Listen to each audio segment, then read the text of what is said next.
bagaimana cinta sejati itu memberi. Nah, memberi dan mengorbankan, memberikan pengorbanan kepada seseorang yang dicintai, bukan meminta kan itu. Nah, adil itu begitu juga, ketika kita menegakkan keadilan, orang tidak ada yang protes. Tapi ketika ada yang tidak adil, muncul ketidakadilan, itu baru muncul protes, ya kan? Nah itu, jadi adil dan tauhid itu satu. Gitu. Apa ada pengalaman spiritual, personal gitu Pak, waktu Bapak dulu mengalami melaksanakan ibadah haji Pak, makanya sampai menuliskan di sini. Iya. Oh iya.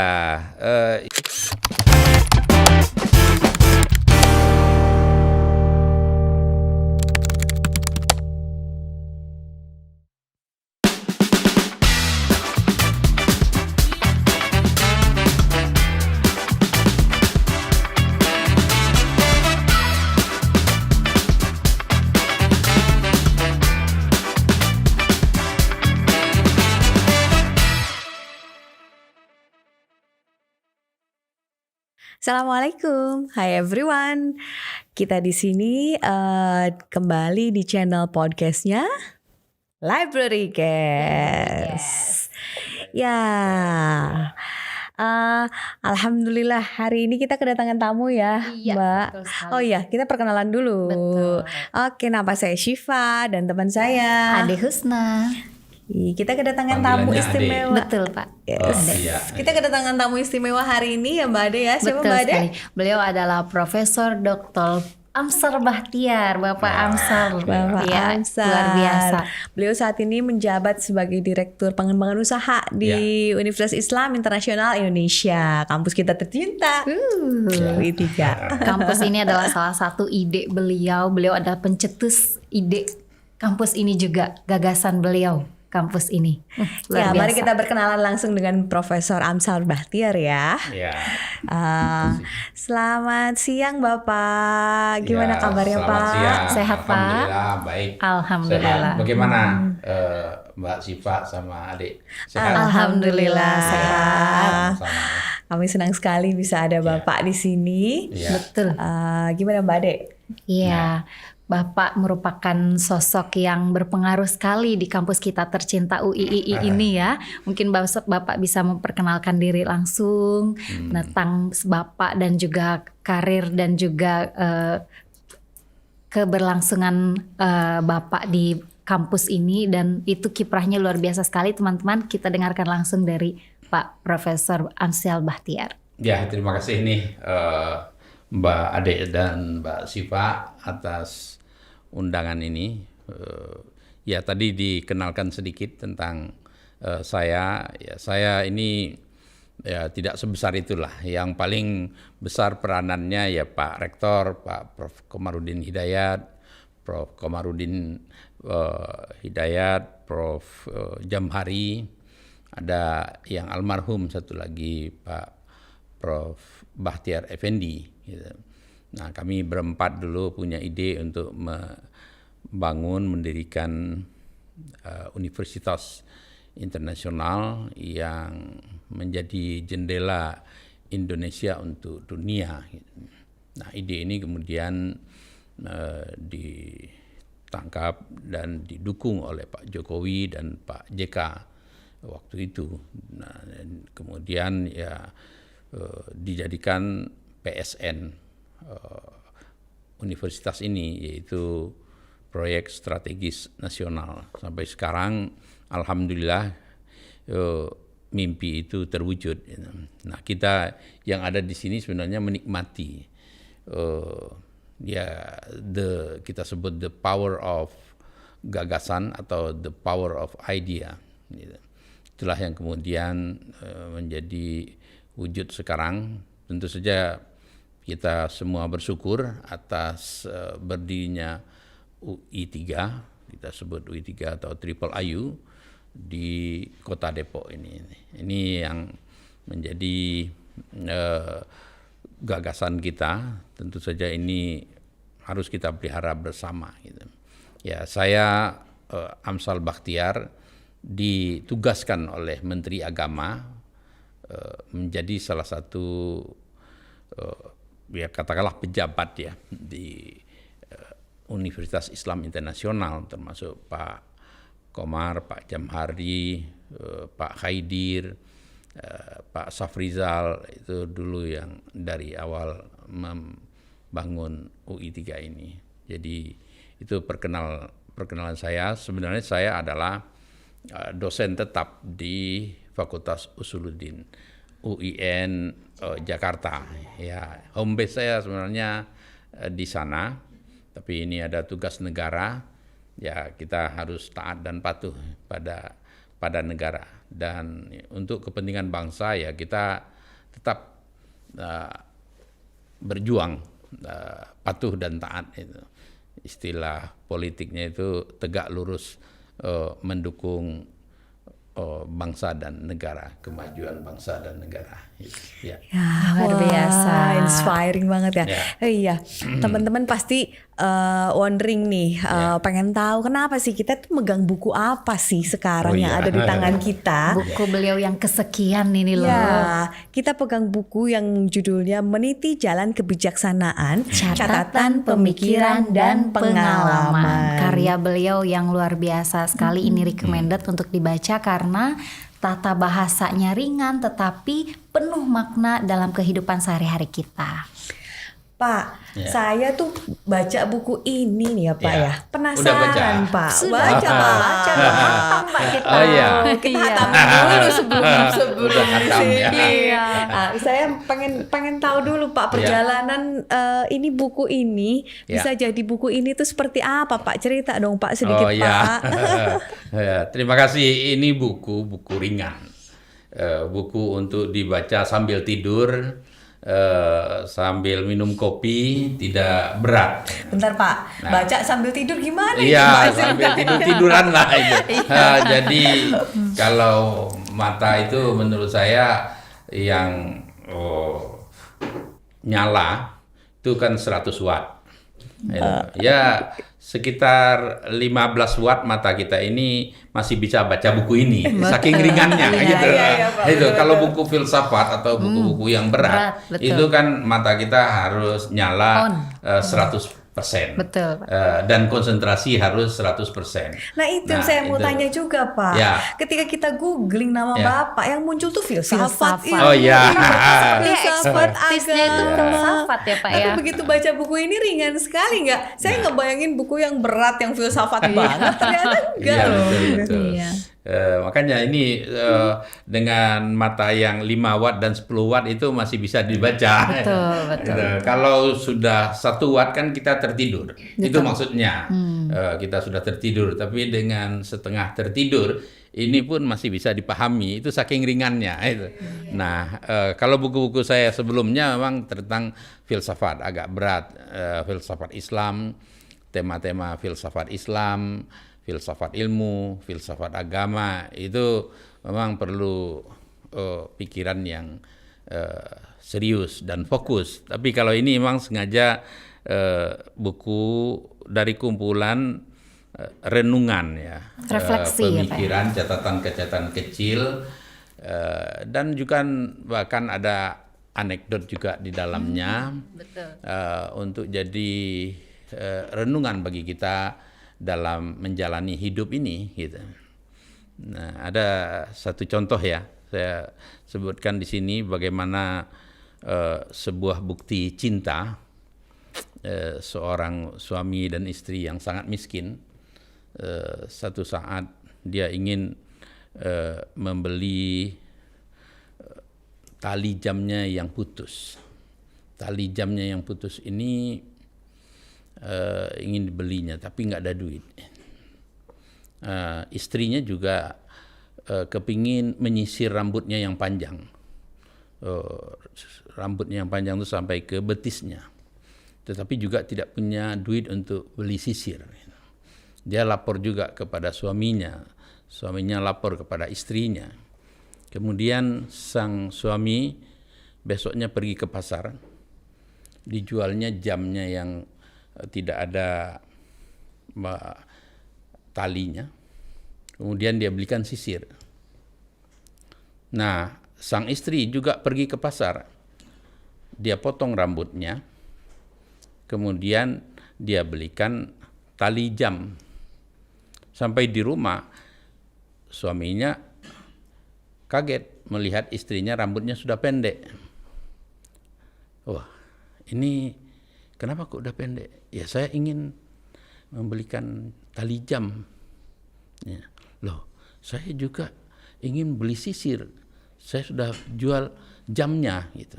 Nah, ini kan satu cerita ringan, tetapi maknanya mendalam. Gitu. Bagaimana cinta sejati itu memberi. Nah, memberi dan mengorbankan, memberikan pengorbanan kepada seseorang yang dicintai, bukan meminta kan itu. Nah, inilah saya pikir ya sebuah pengalaman, sebuah cerita yang menyentuh kehidupan kita sehari-hari. Itu bagaimana contoh konkret, ya mungkin tidak konkret, bisa saja itu sebuah imajinasi, tapi sangat menyentuh itu.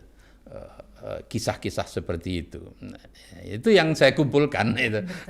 Jadi yang saya kumpulkan ya dari berbagai peristiwa, pertemuan, kemudian juga imajinasi sendiri. Gitu. Saya tulis saja, jadi bebas menulisnya selama 13 tahun. Masih banyak yang kumpulan kecil-kecil begini. Cuman yang saya bukukan sekarang gitu. Dan akan ada buku selanjutnya pastinya Pak ya. Akan ada gitu. Buku kedua, ketiga ya. Sangat dinantikan Pak. Ini asik bacanya ya. Apalagi saya lihat ada kutipan Ibn Miskawayh ya Pak ya. Kebetulan di Education Faculty Ibn Miskawayh itu salah satu referensi yang harus dikaji Pak. Jadi ini recommended untuk teman-teman Faculty of Education. Silakan dibaca ini bukunya. Dan ini juga kalau saya lihat sih ya, ini pas buat buku-buku yang untuk mengisi kantong, mengisi tas kita gitu. Jadi kalau misalkan kita lagi jalan mau kemana, baca di pesawat atau lagi di bis atau di kereta, ini cocok karena nggak berat. Monggo aja, silakan. Yang penting saya bertujuan untuk mengisi hidup ini secara lebih produktif, karena hidup ini satu kan ada hidup atau usia yang namanya usia kronologis. Ya, usia kronologis itu ya 1, 2, 3, 4, 5 tahun. Nah, kebetulan saya umurnya sudah 63 tahun. Tentu jauh lebih tua daripada Anda berdua ini. Masih berjiwa muda, Pak. 17. Muda-muda lah. Masih segar-segar itu. Nah, dari segi kronologisnya, ya kan, ada yang 30, paling ya di bawah 40. Saya sudah 63. Itu umur kronologisnya. Tapi kan umur kronologisnya terbatas. Paling ya 70 tahun, 80 tahun, 90 tahun itu sudah redup itu. Ya kan, sudah asar. Dan jarang orang yang sampai ke sana gitu. Nah, Imam Ghazali saja 55 tahun cuman. Nah, tapi kan umur produktifnya sangat jauh, sangat panjang Al-Ghazali itu. Ghazali kan sampai sekarang masih meninggalkan karya-karya yang sangat produktif. Ihya Ulumuddin, kemudian apa lagi? Miskatul Anwar, Al-Munqiz Minad Dhalal, wah banyak sekali itu, produktif sekali. Disitulah saya kadang-kadang marah sama diri sendiri. Kok zaman internet dan banyak laptop, kemudian bisa tidak ada perlu tip X lagi seperti zaman bahula itu, ya itu kok nggak produktif gitu. Nah, itu marahnya di sana gitu. Padahal Imam Ghazali itu kita tidak bisa membayangkan, listrik aja nggak ada, ya kan? Betul Pak. Tantangannya lebih berat. Iya, tantangannya lebih berat. Bagaimana dia menulis itu? Satu bahasa Arab dari kanan ke kiri lagi ya. Kemudian ya, belum ada teknologi yang secanggih sekarang gitu. Tapi karyanya Ihya Ulumuddin itu berjilid-jilid. Sampai sekarang ya, Iya, Pak. sampai sekarang dibahas orang. Masih dibahas. Iya. dan tidak berhenti membahasnya. Termasuk Ibn Rus juga demikian. Lah, kita ini kan sudah di atas segalanya, kok nggak mampu gitu. Itu saja itu alasan sederhananya kenapa harus menulis itu. Supaya adalah yang dibaca nantinya, yang namanya umur produktif tadi. Umur produktif dan umur kronologis. Ya, itu juga ada di dalam buku ini. Ya, Makanya lahir guys. di sini ya. Sebenarnya kita punya umur yang lain dibanding itu. Ada umur kronologis, ada umur biologis. Umpamanya Anda ini kan masih kelihatan nom-nomnya. Nah, kelihatannya masih umur 25 secara kronologis.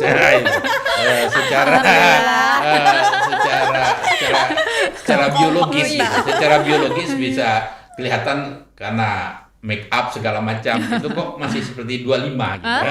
Padahal secara kronologis mungkin sudah di atas 30. Iya kan? Betul, Pak. Nah, itu. Nah, orang banyak juga yang begitu secara kronologis umurnya 60 tetapi penampilannya 50 atau sebaliknya umur kronologisnya 50 tetapi kok sudah kelihatan seperti 60-70 gitu. Nah, itu kan umur biologis juga gitu. Nah, ada umur psikologis. Nah, di atas semuanya itu ada yang dinamakan umur teologis. Umur teologis itu adalah umur yang lebih panjang dari umur produktif tadi. Kalau umur produktif kan kita kiamat, hilang semuanya. Itu. Tapi kalau umur teologis itu sampai akhirat, ini masih berlanjut, itu abadi. Maka amanu wa amilus solihat. Solihatnya itu ketika kita beramal, bersedekah, berkarya, diniatkan untuk akhirat, maka dia akan sampai ke akhirat nanti. Umur kita itu lebih panjang dari umur alam ini.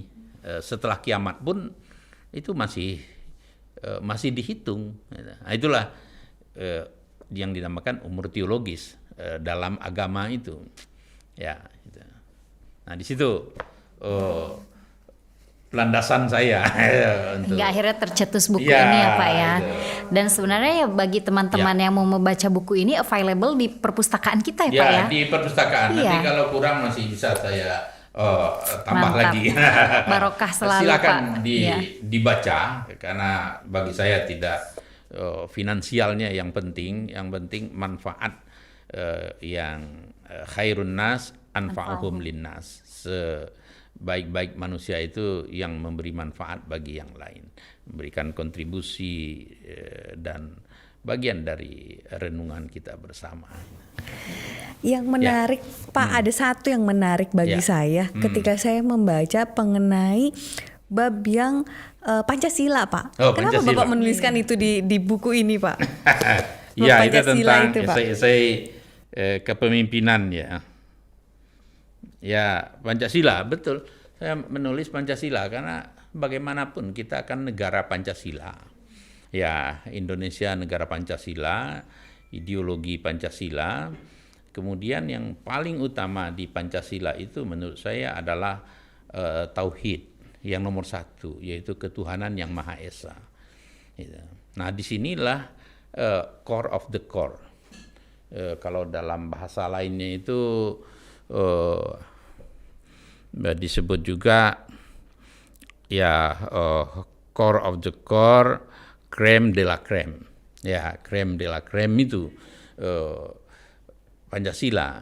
Karena kalau kita urut ke bawah, sila kedua, kemanusiaan yang adil dan beradab, itu sebenarnya merujuk juga kepada ketuhanan yang Maha Esa. Satu, tauhid, yaitu kemanusiaan. Kalau kita bicara tentang kemanusiaan dan keadilan, itu satu. Lawannya banyak. Ya, kalau kita menolong orang, itu kan tidak ada lawan kita. Iya kan? Itu kemanusiaan saja, menolong orang segala macam, tidak ada kita punya lawan. Tapi kalau kita umpamanya bersaing untuk politik, itu kan banyak lawan. Ya. Itu. Nah, itu banyak kepentingan di sana. Keadilan itu juga satu, tauhid. Keadilan itu sama dengan satu. Coba lah baca tadi disebut Risalah Tauhid wal Adl Inda Ibni Miskawai. Ya, Ibnu Miskawai itu menulis buku tentang Risalah Tauhid wal Adl. Bagi dia adil dan tauhid itu sama. Iya, sama. Samanya gimana? Ya, kita tauhid kalau satu pendapat, ya tidak ada persoalan. Yang ada persoalan banyak pendapat. Iya kan? Gitu. Nah, adil itu begitu juga. Ketika kita menegakkan keadilan, orang tidak ada yang protes. Tapi ketika ada yang tidak adil, muncul ketidakadilan, itu baru muncul protes. Iya kan? Nah itu. Jadi adil dan tauhid itu satu. Itu. Nah, sila kedua itu persatuan Indonesia. Tauhid lagi kan? Ketiga itu Pak. Ketiga. Oh. Iya. Terbukti kalau saya mendengarkan. Iya. Saya untuk menguji ingatannya aja. Saya jadi kita sih Bapak ngetes. Iya. Menguji ingat nggak yang kedua dan ketiga tadi ya. Kemanusiaan yang adil dan beradab. Nah, nomor 2, ya kan? Itu nomor 2 kan? Persatuan Indonesia nomor 3, sila ketiga, ya kan? Itu kan tauhid. Ya, kita harus bersatu di Indonesia ini. Kalau nggak ada persatuan, nggak ada tauhid itu, ya Indonesia bisa menjadi lebih dari 10 negara ini. Yugoslavia aja satu daratan kecil lagi, Jawa Barat, sebesar Jawa Barat, menjadi 6 negara sekarang. Montenegro, Bosnia, Herzegovina, Serbia, yang kecil-kecil itu. Mungkin di sini Kroasia. Kecamatan, ya Kroasia itu. Tapi karena ego masing-masing, pecah itu menjadi 6 negara. Nah, kita alhamdulillah dari Sabang sampai Merauke, dari Pulau Selayar sampai Rote itu bersatu. Ini keajaiban dunia ini. Nah, nomor 4 itu kerakyatan yang dipimpin oleh hikmah kebijaksanaan dalam permusyawaratan perwakilan. Masih hafal ya? Saya uji aja. Berarti itu sila keempat. Untuk apa? Ya untuk musyawarah. Musyawarah itu untuk mendapatkan satu pendapat, satu kesepakatan, kemufakatan kan? Mufakat itu kan berarti satu. Yang kelima juga begitu. Keadilan sosial bagi seluruh rakyat Indonesia. Keadilan lagi, keadilan 2 kali disebut dalam Pancasila. Itu berarti tauhidnya 2 kali. Ini betapa luhurnya, betapa mulianya, dan betapa hebatnya founding father kita merumuskan Pancasila. Nah, saya pikir BP7 dulu itu kan ada, sekarang PPIP namanya ya. PPIP menggali nilai-nilai tersebut itu sangat luar biasa kalau kita dalami gitu. Tapi ya uraian saya ini dalam bentuk yang lebih ringan lah itu. Betul. Ya sekarang agak dalam Pak. Iya. Itu. Ada lagi yang menarik Mbak Syifa dari buku ini Pak, momentumnya Bapak tepat sekali launching buku ini di musim haji. Karena di dalam buku ini diterangkan juga tentang haji itu ibadah fisik yang memerlukan kekuatan yang luar biasa ya Pak ya. Nah ini saya jadi termotivasi gitu Mbak. Mbak lagi, kalau Mbak Syifa ini sudah haji Pak. Alhamdulillah. Saya jadi termotivasi setelah membaca buku Bapak tentang haji, ingin berhaji di usia muda gitu Pak. Amin. Bagaimana itu Pak menurut Bapak untuk mengkaji lebih dalam tentang haji? Ini momentumnya tepat sekali launching buku tentang haji ya. Ada tentang haji di musim haji. Di musim haji ya. Jadi inspirasi Pak anak muda pengen hajian juga. Momentumnya tepat lah ya. Tepat sekali Pak. Membahas haji, tetapi nanti ya harus dilaksanakan hajinya. Apa Iya, ada betul. pengalaman-pengalaman Iya, spiritual. personal Iya. gitu Pak waktu Bapak Iya. dulu mengalami melaksanakan ibadah haji Pak, makanya sampai menuliskan di sini. Iya. Oh iya, yang jelas saya ingin mengekspresikan apa yang saya alami gitu, dan saya dapatkan di haji. Ya selama haji, karena saya itu haji alhamdulillah sudah 2 kali. Masya Allah. Satu karena haji tugas, Abidin ya Pak. Abidin selama 2 bulan tahun 2001. Kemudian ya dengan istri tahun 2009. Nah, pada waktu itu ya saya seperti ini saja mungkin ya, pandangan seorang sufi. Seorang sufi itu kan ada 3 prinsip bagi dia. Satu prinsip ada dinamakan ilmu yakin, ada yang kedua ainul yakin, dan yang ketiga hakul yakin, ya kan? Kalau ilmu yakin itu info tentang haji. Nah, haji itu begini kan, ngelilingi Ka'bah 7 kali, kemudian sa'i 7 kali, ke Padang Arafah, Muzdalifah, Mina ada 3 jumrah, Ka'bah Wusta, Suro gitu. Nah, itu kan ilmu hajj gitu. Nah, kan kita ingin meningkat lagi naik kelas, yaitu ainul yakin. Itu ainul yakin itu ya berusaha supaya sampai ke Mekah melihat Ka'bah. Nah, itulah dapat melihat Ka'bah. Oh, itu benar itu. Ka'bah itu 4 persegi, warnanya hitam, ya. Ada Hajar Aswadnya, ada makam Ibrahim dan lain sebagainya, air Zam-Zam. Jadi sudah sampai ke ainul yakin. Ya, meningkat lagi ke jenjang ke atasnya, yaitu hakul yakin. Hakul yakin ya dijalankan ibadah tersebut. Ya.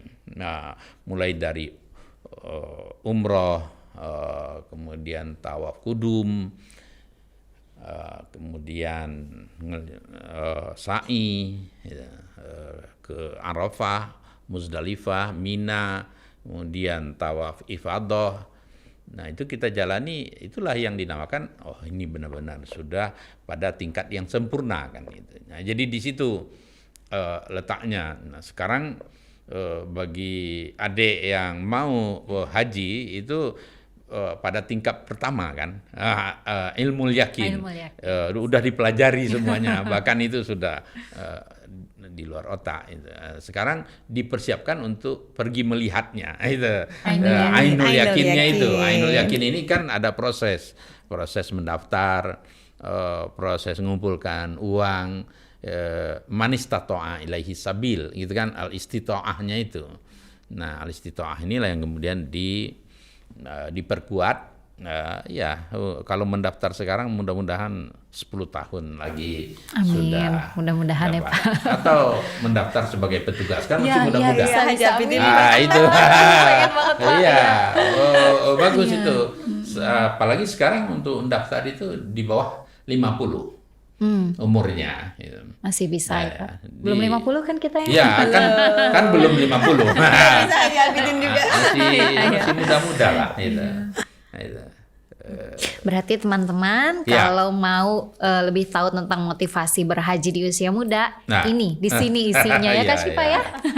Iya, Silakan. jadi kita hari ini udah ngobrol sama Prof. Amsal itu dari mulai umur, Betul. kemudian kita ke Pancasila, Iya. sampai ke ibadah haji. Ibadah haji.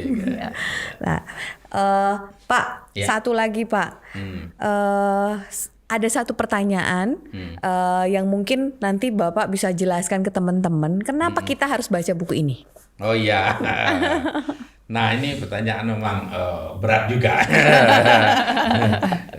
Karena kalau di filsafat itu untuk untuk mengukur orang pintar itu dilihat dari jawabannya. Semakin pintar orang itu semakin tepat jawabannya. Tapi untuk melihat orang bijak, ini kan ada kebijaksanaan ini. Jalan kebijaksanaan itu semakin bijak. Untuk melihat ukuran orang bijak itu bukan dilihat dari jawabannya, tapi dari pertanyaannya. Ini pertanyaannya yang berat, maka perlu pemikiran di sana.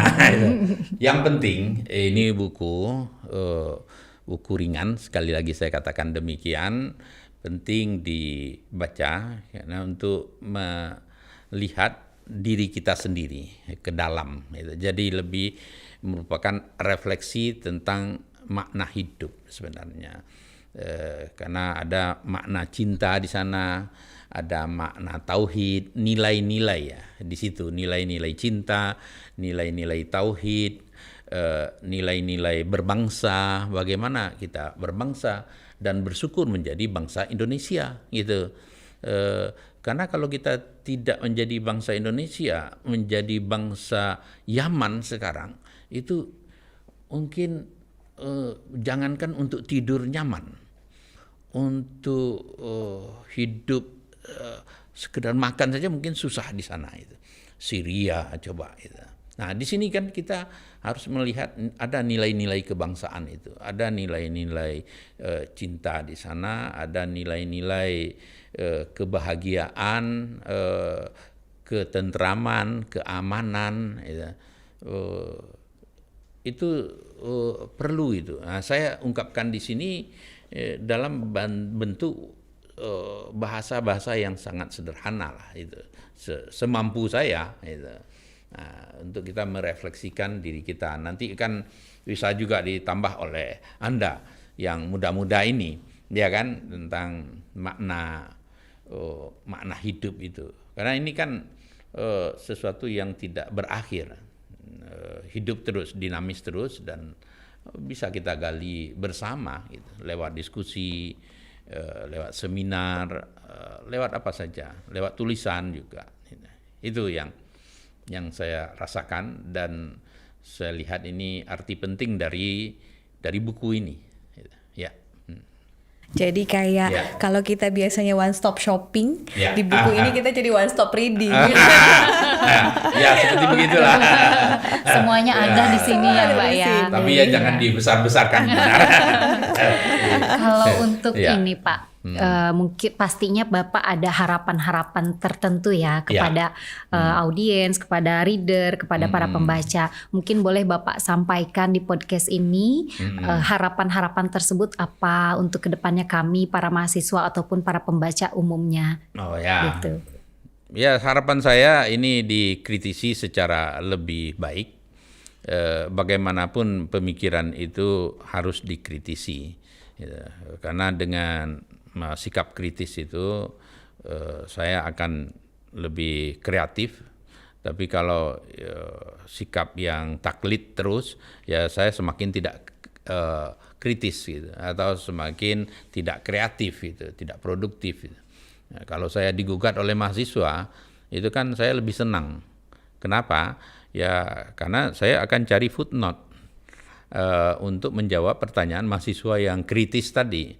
Tapi kalau umpamanya mahasiswa hanya manggut-manggut tapi tidak bertanya, tidak kritis, tidak menggugat, ya kan saya merasa menang sendiri, menjadi semakin benar sendiri di dalam kelas itu. Nah, padahal zaman sekarang itu kan tidak lagi demikian. Nah, buku ini hadir sebenarnya yaitu untuk diberikan kontribusi yang lebih kritis ke saya. Itu harapan saya kepada pembaca. Kemudian ya tentu saja kalau ada kesalahan, ada kekeliruan, ya bisa dikoreksi juga. Maklumlah kan kita bukan malaikat di sini untuk benar selalu. Jadi di situ. Ya, saya harapkan juga pada mahasiswa, kepada teman-teman Civitas Akademika, khususnya Universitas Islam Internasional, untuk ya meneruskan karya, semangat produktivitasnya itu, karya-karya yang baik yang ringan maupun yang berat, atau yang setengah berat juga nggak apa-apa. Itu boleh-boleh aja. Luar Bisa biasa aja setengah nih. berat Bapak. Enggak, filsafat filosof sejati gitu. Jadi selalu mencari critical thinking, menunggu dikritisi betul, gitu betul. ya. Critical thinking itu Terbuka penting. untuk kritik ya. Terbuka untuk kritik, karena kita semua itu kan berjalan dengan satu proses dialektika juga. Dulu bagaimana orang seperti Al-Ghazali mengkritik filosof Ibn Sina dan Al-Farabi, kemudian dijawab oleh Ibn Rus, kemudian dikritik lagi Ibn Rus oleh filosof yang lain. Lah, bayangan saja kalau umpamanya Al-Ghazali tidak mengkritik Ibn Sina dan Al-Farabi, itu Ibn Rus tidak akan menulis 2 jilid buku besar-besar yang disebutnya Tahafutut Tahafut, ya kan? Itu kan karena kritik Al-Ghazali, Ibn Rus semakin kreatif, gitu. Nah di situ letaknya. Jadi dinamika keilmuan itu ketika muncul studi-studi kritis. Nah termasuk filsafat di situ. Jadi teman-teman jangan lupa kalau yang udah nggak sabar nih pengen mengkritisi bukunya Bapak Ya. di library. Datang aja ke sini, free. Bukunya Bisa langsung Grab dibaca. It in the Library of Universitas Islam Internasional Indonesia. Iya. Pak, karena durasi nih Pak. Iya. Sebenarnya kita asik kita kasih. ngobrol kita ya. masih pengen ngobrol panjang sama Bapak. Nggak terasa ya? Iya. Betul. Udah waktunya kita melanjutkan aktivitas. Bapak Nah, juga mungkin mau melanjutkan aktivitas Bapak. Iya. Kami ucapkan terima kasih Terima atas kasih, kehadirannya sama-sama. di sini Bapak. Sudah Semoga ngobrol-ngobrol sehat sama selalu, kita. Bapak. Ya, Amin. terima kasih juga ini sudah menerima saya dan sekaligus mempromosikan buku saya ini. Mudah-mudahan ini bermanfaat untuk semua kita yang ada di kampus. Ditunggu Pak ya, kasih. teman-teman UI 3 di kritis-kritis Oh, semua. kritis ya. Sudah Ya terbiasa itu dengan tugas penting itu. review. Kalau umpamanya ada book discussion juga boleh itu. Grup-grup kecil gitu. Dan tentunya ditunggu buku selanjutnya. Iya, itu yang penting. Tanya, gitu. iya. Saya harus memarahi diri saya dulu untuk berkarya lagi. Luar biasa. Ya. Terima kasih ya Kasih. Pak atas Terima kasih waktunya. Bapak. Ya, sama-sama. Baik teman-teman, sampai di sini channel podcast kita Library Guest dengan Prof. Amsal Bahtiar. Wassalamualaikum. Warahmatullahi Sampai jumpa di wabarakatuh. channel selanjutnya, episode selanjutnya. Iya.